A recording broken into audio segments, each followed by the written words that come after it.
കാണിച്ചു കഴിഞ്ഞാല് പിന്നെ നമുക്ക് എന്ത് കിട്ടും? മെഡിസിൻ കിട്ടും. ഉറപ്പല്ലേ?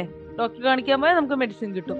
ഈ മെഡിസിൻ നമ്മൾ കാണിക്കാൻ പോയത് ത്രോട്ട് പെയിന്, അതായത് തൊണ്ടവേദന, തലവേദന, പിന്നെ കഫം, ജലദോഷം എന്നൊക്കെ പറഞ്ഞിട്ട് പനിയൊക്കെ പറഞ്ഞിട്ടാണ് നമ്മൾ പോയത്. അപ്പൊ ഡോക്ടർ നമുക്ക് കൃത്യമായിട്ട് അത് നോക്കി നമുക്ക് എന്ത് ചെയ്തു? ഒരു പ്രിസ്ക്രിപ്ഷൻ എഴുതി തന്നു. ഈ പ്രിസ്ക്രിപ്ഷൻ ഡോക്ടർ നമുക്ക് കൃത്യമായിട്ട് പറഞ്ഞു തന്നു, ഇത് നിങ്ങളെ തൊണ്ട പഴുത്തിട്ടുണ്ട്, അതുകൊണ്ട് 5 ദിവസം ആന്റിബയോട്ടിക് കഴിച്ചാലേ ആ പഴുപ്പ് പൂർണ്ണമായിട്ട് മാറുള്ളൂ. അത് സ്റ്റെഫൈലോകോക്കസ് എന്ന് പറയുന്ന വൈറസിന്റെ ഭാഗമായിട്ട് വരുന്നതാണ്. അതുകൊണ്ട് വൈറസ് പൂർണ്ണമായിട്ടും പോകണമെങ്കിൽ നിങ്ങൾ എന്ത് ചെയ്യണം? 5 ദിവസം ആന്റിബയോട്ടിക് കഴിക്കണം. ഇത് നിങ്ങൾക്ക് ജലദോഷത്തിനും പനിക്ക് കഫത്തിൽ നിറഞ്ഞു പോവാനാണ് അടുത്ത മരുന്ന്. മൂന്നാമത്തത് പനീന്റെ മരുന്നാണ്. ഇത് ചുമയുടെ മരുന്നാണ് പറഞ്ഞിട്ട് ഇങ്ങനെ ലിസ്റ്റ് ചെയ്തു പറഞ്ഞു തന്നു വൃത്തിക്ക്. നമ്മൾ മെഡിക്കൽ ഷോപ്പിൽ പോയി മരുന്ന് വാങ്ങി നമ്മൾ കുടിച്ചു. ഈ മരുന്ന് തൊണ്ടയിൽ പഴുപ്പുണ്ട്, ഇത്ര ദിവസം കുടിക്കണം എന്ന് പറഞ്ഞതുകൊണ്ട് മാത്രം നമ്മൾ അത് മുഴുവൻ കഴിക്കും. ഇല്ലെങ്കിൽ എന്ത് ചെയ്യും? ഒന്നും പറഞ്ഞില്ല, കുറച്ച് എഴുതി തന്നു. നമ്മൾ അവിടെ ഫാർമസി പോയി വാങ്ങി. 2 ദിവസം കഴിക്കുമ്പോൾ അല്ലെ 3 ദിവസം കുടിക്കുമ്പോൾ നമ്മുടെ ത്രോട്ട് പെയിൻ അല്ലെങ്കിൽ നമ്മുടെ പ്രയാസം മാറി, പൂർണ്ണമായിട്ട് മാറി. നമ്മൾ നിർത്തൂലേ? പക്ഷെ നമ്മളോട് പറയാണ് നിങ്ങൾക്ക് തൊണ്ടയിൽ സ്റ്റെഫൈലോകോക്കസ് എന്ന് പറയുന്ന വൈറസ് ഇൻഫെക്ഷൻ ഉണ്ട്, അതുകൊണ്ട് നിങ്ങൾ 10 ദിവസം ഈ മരുന്ന് നിർബന്ധമായിട്ട് കഴിക്കണം എന്ന് നമ്മൾ കഴിക്കുമോ? ഇല്ലേ? അപ്പൊ കഴിക്കുമോ? നമ്മളോട് കൃത്യമായിട്ട് ഒരാള് അത് കൺവേ ചെയ്ത് പറഞ്ഞു തന്നാൽ നമ്മൾ കേൾക്കും. അതുപോലെയാണ് നമ്മൾ ഏത് സാധനമാണ് എന്തിന് എന്ന് മനസ്സിലാക്കുമ്പോഴാണ് നമ്മുടെ ലൈഫിൽ അതിന്റെ പ്രാധാന്യം നമ്മൾ ഉൾക്കൊള്ളും. എന്ത് എന്ന് പറയുന്നത് ഇപ്പൊ മെഡിസിൻ എന്ത് എന്നുള്ളതല്ല, നമ്മൾ അത് ചെയ്യുന്നത് കൊണ്ട് നമുക്ക് എന്ത് റിസൾട്ടാണ് കിട്ടുന്നത്, ആ റിസൾട്ടിന്റെ അടിസ്ഥാനത്തിലാണ് നമ്മുടെ ജീവിതത്തിൽ നമ്മൾ ആ കാര്യത്തിന് പ്രാധാന്യം കൊടുക്കുന്നത്. മനസ്സിലാവുണ്ടോ? ഓക്കെ. അപ്പൊ ഈ ഗ്രാറ്റിറ്റ്യൂഡ് എന്ന് പറയുന്നത് അതിന്റെ പ്രാധാന്യം എന്ത്? അതിന്റെ പ്രാധാന്യം, അതിന്റെ ഇമ്പോർട്ടൻസ് എന്താണ്? അത് നമ്മൾക്ക് നമ്മളെ ലൈഫിൽ കൊണ്ടുവരുന്നതിന്റെ ഒരു ഉപകാരം എന്താണ്? മെസ്സേജാണ് ഞാൻ നോക്കുന്നത്. നിങ്ങൾ അവിടെ ഒന്നും വരുന്നില്ല, എല്ലാരും സ്റ്റക്ക് അയക്കണം. മെസ്സേജിൽ അറിയിക്കൂ. ഒരു 2-3 ആളെ അറിയിച്ചാലെങ്കിലും എനിക്കത് കണ്ടിന്യൂ ചെയ്യാൻ പറയുന്നത്. എന്താണ് അത് നമ്മളെ ജീവിതത്തിലേക്ക് ഇംപ്രൂവിങ്? എന്താണ് ഇംപ്രൂവ് ചെയ്യുന്നത്?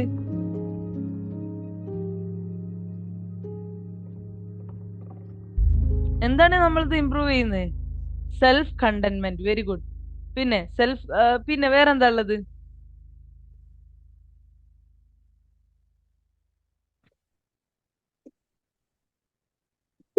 വേറെന്താണ്? കോൺഫിഡൻസ്. Very good. അതായത് ഇന്ന് നമ്മള് മൊബൈൽ തുറന്നു കഴിഞ്ഞാൽ നമുക്ക് കാണുന്ന, സോഷ്യൽ മീഡിയയിലൂടെ കാണുന്ന ഒരുപാട് അടിപൊളി അടിപൊളി റീൽസ് ഉണ്ട്. നമ്മൾ കാണുന്ന ഓരോ റീൽസും, നമ്മുടെ ലൈഫിൽ കാണുന്ന ഓരോ റീൽസും നമ്മളെ ലൈഫിൽ വരുന്ന സമയത്ത് നമ്മൾ അത് നമ്മുടെ ലൈഫുമായിട്ട് കണക്ട് ചെയ്യും. നമ്മളെ ഹസ്ബൻഡ് ആവാം, നമ്മളെ ഫാമിലിയിലെ പല സംഭവങ്ങളാവാം, ഓരോന്നും നമ്മളുമായിട്ട് കണക്ട് ചെയ്യും. അറിയാതെ നമ്മൾ കണക്ട് ചെയ്യും. ആ റീൽസിലെ ഹാപ്പിനെസ് കണ്ടിട്ട് എന്റെ ലൈഫിൽ അതില്ലല്ലോ എന്നൊരു തോന്നല് വരും. മനസ്സിലായോ? നമ്മളെ ലൈഫിന് എപ്പോഴും ഒരു പൂർണ്ണതയിൽ നമുക്ക് കാണാൻ കഴിയില്ല. ഒരു സാറ്റിസ്ഫാക്ഷൻ ഉണ്ടാവില്ല, ഒരു സന്തോഷം ഉണ്ടാവില്ല. കുറച്ച് ദിവസം മുമ്പ് ഞാൻ ഒരു കണ്ട കേസിൽ ആ ഒരു ഇത്ത എന്നോട് പറഞ്ഞത്, എനിക്ക് ഒരു സന്തോഷവും ഇല്ല. എന്റെ ഭർത്താവ് എന്നെ നന്നായിട്ട് നോക്കുന്നുണ്ട്. എനിക്ക് കുട്ടികൾ കുഴപ്പമില്ല, അത്യാവശ്യം എല്ലാവരും പഠിക്കുന്ന മക്കളാണ്. എനിക്ക് ലൈഫിൽ വലിയ സാമ്പത്തിക പ്രശ്നങ്ങളോ അങ്ങനെയൊന്നും ഇല്ല. പക്ഷെ എനിക്ക് ജീവിതത്തിൽ ഒരു സന്തോഷമില്ല. ഞാൻ എന്റെ ഹസ്ബൻഡ് ഇപ്പൊ നാട്ടിലെത്തിയിട്ടുണ്ട് എന്നല്ല, നാട്ടിൽ വരും നെക്സ്റ്റ് വീക്ക്. വന്നു കഴിഞ്ഞാൽ ഞങ്ങൾ ടൂറൊക്കെ പോവും. പക്ഷെ ഞാൻ ടൂർ പോയാൽ പോലും എനിക്കൊരു സന്തോഷം ഉണ്ടാവാറില്ല. സ്മാർട്ട് ലൈഫിലെ ഒരു മെമ്പർ തന്നെയാണ്. അപ്പോ എന്നോട് പറഞ്ഞത് ഇതാണ്, എനിക്ക് ടൂർ പോയാൽ പോലും എനിക്കൊരു ഹാപ്പിനെസ് ഉണ്ടാവാറില്ല. ഞാൻ അവരുടെ കൂടെ പോകും, ചിരിക്കും, പക്ഷെ എന്റെ മനസ്സിന് സന്തോഷം കിട്ടാറില്ല. എന്തായിരിക്കും അതിന്റെ കാരണം? ഉള്ളതിലെ ഒരു കാരണം, പല റീസൺസ് ഉണ്ട്. അതിന്റെ ഹിഡൻ ആയിട്ടുള്ള പോയി കഴിഞ്ഞപ്പോൾ വേറെയും കുറെ കാര്യങ്ങളുണ്ട്. ഇറ്റ്സ് ഓക്കെ, അതിന് നമ്മൾ നെവർ മൈൻഡിൽ ഇടാം. അല്ലാതെ നോക്കുന്ന സമയത്ത് നമ്മുടെ ഉള്ളില് നമ്മൾ പൂർണ്ണമായിട്ടും നമ്മളെ മനസ്സിലാക്കി എനിക്ക് ഉള്ളതിനെ പൂർണ്ണമായിട്ടും തൃപ്തിപ്പെടുന്ന അവസ്ഥയിൽ ഞാൻ എത്തുന്നില്ല. എനിക്ക് 1 മാർക്കാ കിട്ടിയത്, 100-ൽ 1 മാർക്ക്. ആ 100 മാർക്ക് കിട്ടിയല്ലോ എന്ന് വിചാരിച്ച് ഞാൻ സന്തോഷിക്കുന്നില്ല. നമ്മളെ ലൈഫില് നമ്മളെ വീട്ടില് പിന്നെ ഈ റിപ്പോർട്ടർ ചാനലില് ഒരിക്കല് അദ്ദേഹം പറഞ്ഞതുണ്ട്, നിങ്ങൾക്ക് കഴിക്കാൻ ഭക്ഷണവും ഫുഡും നിങ്ങളൊക്കെ കണ്ടിട്ടുണ്ടാവും റീല്. ഫുഡും ഒരു താമസ സ്ഥലവും ഉണ്ടെങ്കിൽ നിങ്ങൾ ലോകത്തിലെ 60% മുകളിൽ സമ്പന്നതയുള്ള ആളുകളിൽ പെട്ടതാണ്. അത് നമ്മൾ ആലോചിക്കണം. 40% ആളുകൾക്ക് ആവശ്യത്തിന് ഫുഡ്, ഷെൽട്ടർ ഒന്നും ഇല്ലാത്ത ആളുകളാണ്. ഞാനും നിങ്ങളും 60%, ലോകത്തിന്റെ 60% സമ്പന്നതയിൽപ്പെട്ട ആളുകളാണ്. പിന്നെ അത്യാവശ്യം നമ്മളുടെ ആഗ്രഹങ്ങൾ പൂർത്തീകരിക്കാൻ ഭക്ഷണം, നമ്മൾ ഇഷ്ടപ്പെടുന്ന ഭക്ഷണം, അത്യാവശ്യം നമ്മൾ ഇഷ്ടപ്പെടുന്ന ഫുഡ്, അത്യാവശ്യം അതേപോലെ നമ്മുടെ ഡ്രസ്സ്, അത്യാവശ്യം നമുക്ക് പുറത്തു പോകാൻ പറ്റുന്നുണ്ടെങ്കിൽ നമ്മുടെ സുഹൃത്തുക്കള് അല്ലെങ്കിൽ നമ്മുടെ പാരന്റ്സിന്റെ അടുത്ത്, നമ്മുടെ ഫാമിലി, കസിൻസ്, റിലേറ്റീവ്സിന്റെ അടുത്തൊക്കെ നമുക്ക് അത്യാവശ്യം എൻജോയ് ചെയ്യാൻ പോകാൻ പറ്റുന്നുണ്ടെങ്കിൽ നമ്മൾ ലോകത്തിലെ 18% ആളുകൾ, സമ്പന്നതയുള്ള ആളുകളിൽ പെട്ട ആളാണ്. അപ്പൊ ഞാനും നിങ്ങളൊക്കെ എത്രങ്ങാനും ഗ്രാറ്റിറ്റ്യൂഡ് പറയണം. ലോകത്ത് 18% ജനതയുടെ ഉള്ളിൽ ഞാനും നിങ്ങളും പെട്ടു എന്ന് പറയണമെങ്കിൽ നമ്മൾ അത് എപ്പോഴെങ്കിലും ആലോചിക്കുന്നു?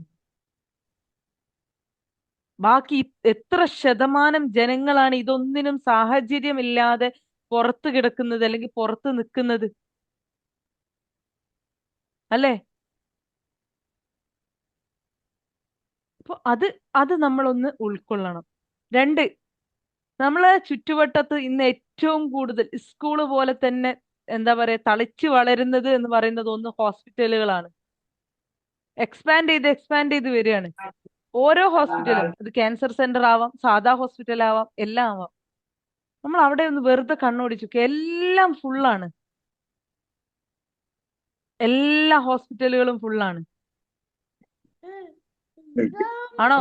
നമ്മൾ അവിടെ ഉണ്ടോ? ഇല്ല. അൽഹംദുലില്ലാ, താങ്ക് യു ഗോഡ്. മറ്റു മതസ്ഥരില്ല എന്നുള്ളത് കൊണ്ടാണ് ഞാൻ അൽഹംദുലില്ലാ തന്നെ പറയുന്നത്. ഓക്കെ, ഉണ്ടെങ്കിൽ അവരോടും കൂടെ അത് ഒരു ഗ്രാറ്റിറ്റ്യൂഡ് ആയിട്ട് കണക്കാക്കിയാൽ മതി. ഞാൻ അവിടെ ഇല്ല, ഞാൻ എന്റെ വീട്ടിലാണ് ഉള്ളത്. ഞാൻ എന്റെ വീട്ടിൽ എന്റെ ഓഫീസ് റൂമിൽ ഇരുന്നിട്ടാണ് സംസാരിക്കുന്നത്. നിങ്ങൾ ഓരോരുത്തരും അത് തന്നെ. നമ്മുടെ ഉള്ള് നിറയേണ്ട, ഉള്ള് അറിഞ്ഞ് നമ്മൾ ഗ്രാറ്റിറ്റ്യൂഡ് പറയേണ്ട ഒരു സാഹചര്യം ഇതിൽ വേറെ എന്തോ ഉണ്ടോ? ഇനി ഞാൻ വേറെ എന്തെങ്കിലും പറയണോ? ഈ സത്യം നമ്മൾ മനസ്സിലാക്കിയിട്ടുണ്ടെങ്കിൽ നമ്മള് നമ്മൾക്ക് വേണ്ടി, ഇങ്ങനെ നമ്മൾ നമ്മൾക്ക് വേണ്ടി ജീവിക്കുമ്പോ, അറിയുമ്പോ, നമ്മളെ അറിയുമ്പോ എന്താ അതിന്റെ റിസൾട്ട് ഉണ്ടാവുക? നമുക്ക് കിട്ടിയതിനെ പൂർണ്ണമായിട്ട് നമ്മൾ സാറ്റിസ്ഫൈഡ് ആവും. ഇല്ലാത്ത ഒരു കാര്യം, കഴിഞ്ഞ ദിവസം കുറെ ആൾക്കാർ പറഞ്ഞ ഒരു കാര്യമുണ്ട്, ഓവർ തിങ്കിങ് ഒക്കെ. ഇതൊന്നും ഉണ്ടാവില്ല. ഉണ്ടാവുമോ? ഉള്ളതിനെ സാറ്റിസ്ഫൈഡ് ചെയ്ത് കഴിഞ്ഞാൽ പിന്നെ ഓവർ തിങ്ക് ചെയ്യാൻ പോവാ നമ്മള്. നമുക്ക് കിട്ടിയ ഈ സമ്പന്നമായ സമയം എന്ന് പറയുന്നത്, ആ ഒരു സമയം എന്ന് പറയുന്നത് നമുക്ക് കിട്ടിയ ഏറ്റവും വലിയ അടുത്തൊരു സമ്പത്താണ്. ഈ സമയം നമ്മൾ എങ്ങനെ ഉപയോഗിക്കുന്നു, എന്ത് ചെയ്യുന്നു, അല്ലെ? എപ്പോഴും ഞാൻ എനിക്ക് വേണ്ടി ജീവിക്കുന്നു എന്ന് പറയുന്നതിലുപരി നമ്മൾ മറ്റുള്ളവരുടെ ഭാഗമാവുക, അതിനും കൂടെ പറ്റുന്നുണ്ടെങ്കിൽ അത് നാട്ടുകാർ തന്നെ ആവണമെന്നില്ല, ഇവൻ നമ്മുടെ മക്കള്, നമ്മുടെ പാരന്റ്, ഹസ്ബൻഡ്, ആരായാലും അവർക്ക് കൊടുക്കുന്ന ഒരു ചെറിയ കാര്യമാണെങ്കിൽ പോലും നമ്മൾ നമ്മളെ ജീവിതത്തിൽ ഗ്രാറ്റിറ്റ്യൂഡ് പറഞ്ഞാൽ മതിയാവും. നിങ്ങൾ പറയും, ഗ്രാറ്റിറ്റ്യൂഡിന്റെ വില നമ്മൾ ഒരു ദിവസം പറഞ്ഞിട്ട് 10 ദിവസം കുടിക്കേണ്ട അല്ലെങ്കിൽ മരുന്ന് 10 ദിവസം മതി എന്ന് പറഞ്ഞ പോലെ ആവോ? നമ്മളെ മരണം വരെ ഗ്രാറ്റിറ്റ്യൂഡ് പറഞ്ഞാൽ നമുക്ക് മതിയാവും. നിങ്ങൾ പറയാ, ഒരു മാസ്കും നമ്മളെ മുഖത്തില്ലാതെ നമ്മൾ ശ്വാസം എടുക്കുന്നു, എവിടെങ്കിലും പ്രശ്നമുണ്ടോ നമുക്ക്? ഇല്ല. നിങ്ങൾ പറയാ, എന്ത് മെസ്സേജ് അയക്കി, നിങ്ങൾ ഗ്രാറ്റിറ്റ്യൂഡ് പറഞ്ഞാൽ മതി. ഇത്ര ശതമാനം നിങ്ങൾ പറയണം. ഇപ്പോഴും പരാതികൾ ഉണ്ടോ ഉള്ളില്? എനിക്ക് എന്തൊക്കെയോ കുറവുണ്ട്, എനിക്ക് ആ കഴിവില്ല, എന്റെ മക്കളെ ഞാൻ നോക്കുന്നില്ല, എന്റെ ഇതില്ല അതില്ല, എന്തേലും തോന്നുന്നുണ്ടോ? ഇല്ല. അങ്ങനെ തോന്നുന്നുണ്ടെങ്കിൽ അവര് പ്രത്യേകിച്ച് എന്തെങ്കിലുമൊക്കെ ഒന്ന് ചിന്തിക്കേണ്ടതുണ്ട്. എവിടെയോ നിങ്ങൾ ചിന്ത ഇപ്പോഴും എത്തിയിട്ടില്ല. ഒന്ന്, 18% ആളുകളിൽ നമ്മൾ എത്തി. രണ്ട്, നമ്മൾ ഈ നാട്ടിലുള്ള ഹോസ്പിറ്റലുകൾ ഓരോ സ്ഥലത്തും, ഞാൻ ഓമശ്ശേരിയാണ്, എൻ്റെ തൊട്ടടുത്തുള്ള ഒരു ഹോസ്പിറ്റലാണ് ശാന്തി ഹോസ്പിറ്റല്. ഈ ഹോസ്പിറ്റലിൽ ഏകദേശം 450 ബെഡ്, 500 സംതിങ് ബെഡ് ഉണ്ട്. ഇത് ഫുൾ ടൈം ഫുള്ളാ. നമ്മൾ ഒരു സമയത്ത് പോയി കഴിഞ്ഞാൽ, ഇപ്പോ ഞാൻ ഈവൻ ഡെലിവറിന്റെ സമയത്തൊക്കെ പോയി കഴിഞ്ഞാൽ, ഞാൻ അവിടെ വർക്ക് ചെയ്ത ആളായതുകൊണ്ട് പിന്നെ റെക്കമെൻഡിലാണ് ഒരു റൂം ഒപ്പിക്കുക, അല്ലെ ക്യൂ പോലെ നിക്കണം നമ്മള്. അത്രയും തിരക്കാണ്, ക്യൂ നിൽക്കാണ് റൂമിന് വേണ്ടി. ചിന്തിക്കണം, ഇതുപോലെയാണ് നമ്മളെ നമ്മളെ ചുറ്റുവട്ടത്തെ ഓരോ ഹോസ്പിറ്റലുകളും. ഒരു ഹോസ്പിറ്റൽ മാത്രമല്ല, നമ്മൾ കണ്ണോടിച്ച് നോക്കി എല്ലാ ഹോസ്പിറ്റലും, എല്ലാ ക്ലിനിക്കും, എല്ലാ സ്ഥലങ്ങളിലും. മെഡിക്കൽ ഷോപ്പോ എത്രയാണുള്ളത്? നമ്മളെ വീട്ടിലേക്ക് കണ്ണോടിച്ച് നോക്കുക, എത്ര ആൾക്കാർ എത്രത്തോളം മെഡിസിൻ കഴിക്കുന്നുണ്ട്. പ്രഷർ, ഷുഗർ, കൊളസ്ട്രോൾ, ഇത് ഇന്നതൊന്നും ഇല്ല. തൈറോയിഡ്, അൽഹംദുലില്ലാ, ഇത്ര പറഞ്ഞാലും മതിയാവോ? ഇല്ല, ഒരിക്കലും ഇല്ല. നമ്മള് ഗ്രാറ്റിറ്റ്യൂഡ് പറഞ്ഞു കഴിഞ്ഞാൽ തീരാത്ത അത്രയുണ്ട്. ഒരു ചെറിയ കുട്ടി പോലും ഡെയിലി മരുന്നാണ്. അതെ.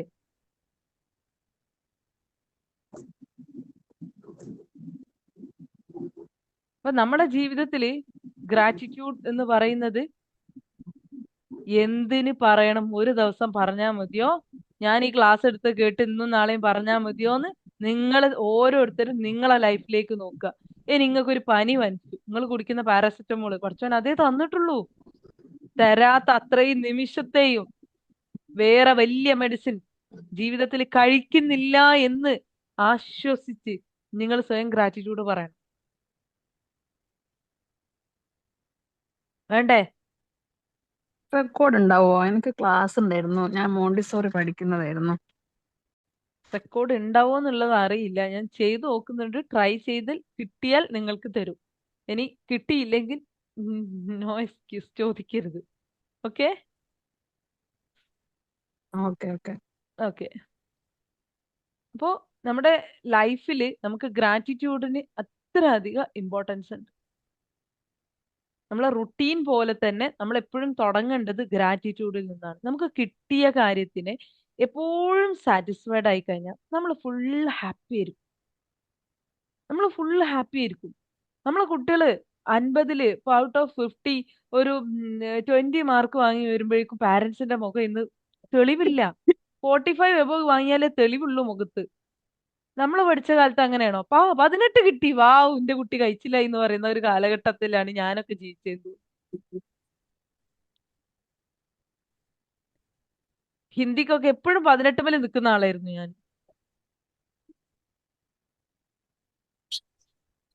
പക്ഷെ ഇന്ന് 50-ല് 45 വാങ്ങിയാലും പാരന്റ്സിന് സാറ്റിസ്ഫൈഡ് അല്ല എന്നുള്ളതാണ് സത്യം. കിട്ടിയതിനെ കുട്ടികളെയും സ്വയം ആദ്യം സാറ്റിസ്ഫൈഡ് ആകും, പിന്നെ കുട്ടികളെ അതിൽ സാറ്റിസ്ഫൈഡ് ആക്കി ഇല്ലാത്ത എവിടെയാണോ പോരായ്മ അത് നികത്താൻ ശ്രമിക്കുന്നതിന് പകരം പല രീതിയിലുള്ള വാക്കുകൾ പറഞ്ഞ് കുട്ടികളെ പ്രയാസപ്പെടുത്തുന്ന ഒരു കാലഘട്ടത്തിലാണ് നമ്മൾ ഇന്നുള്ളത്. ആണോ അല്ലേ? നമ്മളെ കൂട്ടത്തിൽ എത്ര പേര് അങ്ങനെ പറയുന്ന ആളുകളുണ്ട്? 45-ല്ലേ 40, ബാക്കി മാർക്ക് എവിടെ പോയി? നിനക്ക് A+ വന്നില്ലല്ലോ, എന്തുകൊണ്ട് കിട്ടിയില്ല? ബി ആണോ സി ആണോ എന്ന് ചോദിച്ചിട്ട് പറയാറില്ലേ? ഉണ്ടോ ഇല്ലേ? പറയുമ്പോ ചിലപ്പോ പറയും ഇല്ല ഇല്ല ഉണ്ടെന്നാ. ഉണ്ട് എന്ന് പറയുന്ന ഒരാളെങ്കിലും വന്നു. അൽഹംദുലില്ലാ. ആ ഒരു സത്യസന്ധതയ്ക്ക് ഞാൻ പ്രത്യേകിച്ച് ഉണ്ട്. ഇതാ എത്ര ആൾക്കാരാ ഉണ്ട്. ഇന്ന് കുട്ടി ക്ലാസ് പോയില്ല എന്ന് പറഞ്ഞാൽ ആ പോണ്ട എന്ത് പറ്റി എന്ന് ചോദിക്കുന്ന എത്ര പേരുണ്ട്? എനിക്ക് പാരന്റിങ് ആയതുകൊണ്ട് അത് കണക്ട് ചെയ്യണം എപ്പോഴും, അതുകൊണ്ടാണ് കേട്ടോ അത് പറയുന്നത്. കാരണം നമ്മളെ കുട്ടികള് ഒരു കാരണമില്ലാതെ ഒരാളും നോ എന്ന് പറയില്ല. ഞാൻ ചോദിക്കാറില്ല. മാഷാ അല്ലാ. അല്ല, എല്ലാ ടൈപ്പ് ആളുകളും ഉണ്ടാവും. പറയുന്ന ആളുകളുണ്ട്, ചെയ്യുന്ന ആളുണ്ട്, അല്ലേ? പോകുന്നില്ല എന്ന് പറഞ്ഞേക്കാതിരിക്കുവോ നിങ്ങള്? കാരണം അറിയാതെ ഒരു കുട്ടീനെ അങ്ങോട്ടേക്ക് പറഞ്ഞേക്കരുത്. ഇപ്പൊ നമ്മളെ ജീവിതത്തിൽ എന്തിനൊക്കെ ഗ്രാറ്റിറ്റ്യൂഡ് പറയണം എന്നുള്ളത്, ഒന്ന് നമ്മൾ പറഞ്ഞു നമുക്ക് കിട്ടിയ ശരീരത്തെയും നമുക്ക് കിട്ടിയ സമ്പത്തിനെയും എല്ലാം നമ്മൾ ഗ്രാറ്റിറ്റ്യൂഡ് പറയണം. രണ്ടാമത്തെ ഒരു കാര്യമുണ്ട്, അത് നമുക്ക് കിട്ടിയ മറ്റൊരു സാധനമാണ് നമ്മളെ മക്കള്. നമ്മുടെ സ്മാർട്ട് ലൈഫ് എപ്പോഴും പാരന്റിങ്ങിനെ ഫോക്കസ് ചെയ്യുന്നതായതുകൊണ്ടാണ് ഞാൻ അതിലേക്ക് കിടക്കുന്നത്. നെക്സ്റ്റ് വീക്ക് നമ്മൾ ബോഡി മൈൻഡ് റിലേഷൻഷിപ്പ് ആണ് പറയാം. നമ്മളുടെ രോഗത്തിന്റെ കാരണക്കാരാരാണ് എന്നുള്ളത്. ഇന്ന് പറയുന്നത് ഒന്ന് ഗ്രാറ്റിറ്റ്യൂഡ്, അത് നമ്മളെ മക്കളിൽ വരുമ്പോൾ നമ്മൾ എങ്ങനെ ഗ്രാറ്റിറ്റ്യൂഡ് പറയണം, എങ്ങനെ നമ്മളെ മക്കളിൽ ഗ്രാറ്റിറ്റ്യൂഡ് പറയണ്ടേ, എങ്ങനെ പറയണം, പറയണ്ടേ? ആകെ കുറച്ച് വീഡിയോസിൽ വരും മക്കളെ, നിങ്ങൾ കാണുമ്പോ തന്നെ എനിക്കൊരു സമാധാനാണ്.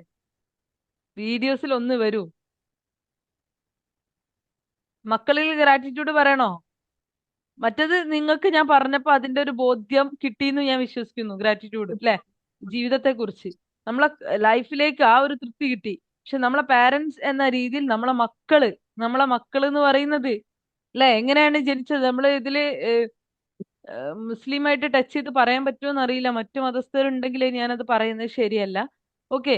പിന്നെ നമ്മള് ഒരു ചെറിയ ജീവൻ അല്ലെ, അത് ഒരു എംബ്രിയോ അല്ലെങ്കിൽ ഒരു കുഞ്ഞായി മാറി നമ്മുടെ അടുത്തേക്ക് എത്തുമ്പോ, ഇപ്പൊ പടച്ചോൻ ദൈവം നമ്മളെ കയ്യിലേക്ക് അതിനെ തരുന്ന സമയത്ത് എന്തും ചെയ്യാൻ പറ്റിയ ചെറിയ നിഷ്കളങ്കമായ, ഭൂമിയെ കുറിച്ച് എന്തെന്നറിയാത്ത, നമ്മളൊക്കെ ആരാന്നറിയാത്ത, നമ്മൾ അടിച്ച് നാളെ പിന്നെ തീർക്കുന്ന അല്ലെങ്കിൽ ഇങ്ങനെ ആക്കുന്ന, ഇതൊന്നും അറിയാതെ ഭൂമിയിൽ ജനിച്ച് പടച്ചോൻ ദൈവം തരുന്ന മക്കളാണ് നമുക്ക്. മക്കളില്ലാത്തവർ ഈ ഭൂമിയിലുണ്ടോ? ഉണ്ടോ? മക്കളില്ലാത്തവർ ഭൂമിയിലുണ്ടോ? ഒരുപാട് ആൾക്കാർ. അതില്ലാത്തതിന്റെ പേരിൽ സങ്കടപ്പെടുന്നവരെ കണ്ടിട്ടുണ്ടോ? ഒരുപാട് ആൾക്കാർ. ഞാൻ ശാന്തിയിൽ 2012 വർക്ക് ചെയ്യുന്ന സമയത്ത് പിന്നെ സ്റ്റാർട്ടിങ്ങിൽ എന്റെ റൂമിൽ ഒപിന്റെ പുറത്ത് ഉണ്ടായിരുന്ന ഒരു നഴ്സിംഗ് സ്റ്റാഫ് ഉണ്ട്. അവർക്ക് അന്ന് കുട്ടികളില്ല. അന്ന് കല്യാണം കഴിഞ്ഞിട്ട് ഒരു 5-8 വർഷമായി അന്ന് എന്നോട് പറഞ്ഞു. ഞാൻ റീസെന്റ് ആയിട്ട് ഞാൻ പറഞ്ഞിട്ടുണ്ട്, പോയ സമയത്ത് അപ്പോഴും അവർക്ക് കുട്ടികളില്ല. അവർ ഗൈനക്കോപ്പിയിലാണ് ഇപ്പോ. അപ്പോഴും അവർക്ക് കുട്ടിയില്ല. ആലോചിക്കണം. അവര് പറയാണ്, ജീവിതത്തിൽ എല്ലാ സമ്പത്തും ഞങ്ങൾ വിറ്റു, ഹസ്ബൻഡിന്റെ നല്ല ജോലി ഒഴിവാക്കി, എല്ലാം ചെയ്തു, നാട്ടിൽ വന്ന് സെറ്റിലായി, എന്നിട്ടും ഒരു കാര്യം ഉണ്ടായില്ല. ഹോസ്പിറ്റലിൽ അടുത്ത് വീടെടുത്തു, പല ട്രീറ്റ്മെന്റും ചെയ്തു, ഒന്നും ഒരു കാര്യം ഉണ്ടായില്ല. നമ്മൾ ഗ്രാറ്റിറ്റ്യൂഡ് പറയണോ വേണ്ടേ? നമുക്ക് കിട്ടിയ സമ്പത്താണോ, അടുത്തൊരു സമ്പത്താണ് നമ്മുടെ മക്കള്. നമ്മളെ കയ്യിൽ പടച്ചോനെ ഏൽപ്പിക്കുന്ന സമയത്ത് അതിന് എന്തെങ്കിലും ഒരു കുഴപ്പമുണ്ടായിരുന്നോ? എന്തെങ്കിലും കുഴപ്പമുണ്ടായിരുന്നോ? എത്ര നല്ല മക്കള്, കളറും നിറം ഒന്നും അല്ല ഞാൻ പറയുന്നത്, എത്ര പവിത്രമായ മക്കളെ നമുക്ക് കിട്ടിയത്. ഞാനടക്കം ആ കയ്യിൽ കിട്ടുന്ന സമയത്ത് നമ്മൾ വിചാരിക്കണ്ടോ, ഇതിനെ ഞാൻ നാളെ തല്ലും, ഇതിനെ ഞാൻ നാളെ അടിക്കും വിചാരിക്കണ്ടോ? ഏതെങ്കിലും ഒരു ഉമ്മാര് ഇതിൽ വിചാരിച്ചോ? ഇതിനെ ഞാൻ നാളെ അടിക്കും, ഇതിനെ ഞാൻ നാളെ ഇങ്ങനെ ആക്കും, അല്ലെ ഇതിനെ ഞാൻ നാളെ ഡോക്ടറാക്കും, ഇതിനെ ഞാൻ, അതെന്തെങ്കിലും വിചാരിക്കുന്നുണ്ടോ നമ്മള്? ഉണ്ടോ? അങ്ങനെ വിചാരിച്ച ആരെങ്കിലും ഉണ്ടെങ്കിൽ ഒന്ന് പറയും.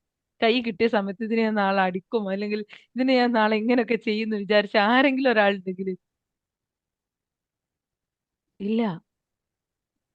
നമ്മൾ പൊന്നു പോലെ നോക്കണം, നല്ല രീതിയിൽ വളർത്തണം എന്ന് വിചാരിച്ചാണ് ഭൂമി നമ്മൾ വളർത്തി കൊണ്ടുവരുന്നത്. നമ്മുടെ സ്വഭാവക്കേട് കൊണ്ട് അവർ പല പ്രശ്നങ്ങളിലും പോയി ചേരുന്നു. ചെയ്യുന്നില്ലേ? ഉണ്ടോ അല്ലേ? ഉണ്ട്, 100%. 18 വയസ്സ് വരെ ഒരു കുട്ടിയുടെ ഇത്തരം സ്വഭാവത്തിന് കാരണം ഞാനും നിങ്ങളുമാ. ഒരു കുട്ടി നുണ പറയുന്നില്ലേ, അതിന്റെ കാരണം ഞാനാ. Your subject sounded. കാര്യം ഞാനാ. അപ്പൊ നാളെ പഠിക്കാൻ വന്നിട്ടുണ്ട്. അതിന്റെ കാരണക്കാരൻ ഞാനാ. എങ്ങോട്ട് പോലെ എനിക്ക് തെരിയാനാവില്ല. ഫൈസാന്റെ ഉമ്മ ഒന്ന് മ്യൂട്ട് ചെയ്തിരുന്നെങ്കിൽ നന്നായിരുന്നു. അപ്പൊ നമ്മള് ഗ്രാറ്റിറ്റ്യൂഡ് ഇത് അറിഞ്ഞുകൊണ്ട്